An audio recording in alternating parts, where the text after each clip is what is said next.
This is probably the quickest win for anyone doing SEO for their own website or a client's website, and that is refreshing decaying content. So that is content that is dipping off in traffic over time. So let me show you an example. So for this, I'm going to be using a tool called Rank Caddy. There's a really cool feature in here called Data Dive, which lets you blend your Google Search Console and analytics data. You can look at all of those data points together visually, you can run comparisons, you can look at them by different timelines, and you can also look at all the actual data sets and filter by those together as well, which is really powerful. But in this case, we want to look at content decay. So I'm going to come up here and look at the search and opportunity filters, and I'm going to filter by this one here, page drops. So we've now got a list of URLs which have dropped in clicks over the last 90 days. And if we want, we can start digging into those using these binoculars here and start looking at which keywords have dropped. We can have a look at page reports and look at the basic optimization, and we can start getting an idea of what keywords are driving that drop in clicks. So in this example, this article is about how to nurse a starving dog back to health. We have got some keywords in here like what to do if your dog is malnourished. We've got emaciated dog treatment. We've got a few emaciated terms in here.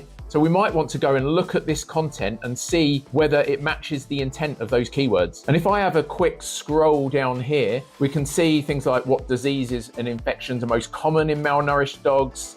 There's not really much about how to nurse a starving dog back to health, so it might not be matching intent in that sense. And also within that data, there are a lot of search terms around emaciated dogs. But if I run a search here for emaciated, there's actually only 2 mentions of that. So within a few seconds of looking, I can quickly see that this content doesn't necessarily match intent very well. And just from having a look, I can see it can definitely be improved to match what the article should actually be about. And that's just from having a quick look. There are tons of other opportunities I can find in here. I can also find opportunities by keyword as well. But honestly, just from looking at page drops by URL is a really quick win for SEO. This is a really easy way to boost traffic without even creating any new content. If you want to give this tool a try, I've got you a discount code that will let you get 50% off the first 3 months. You can even try it for free anyway. There's a free 14-day trial, but if you like it and you want 50% off the first 3 months after that, just use the code 50off3. I'll put that about here somewhere, and that will get you 50% off the first 3 months.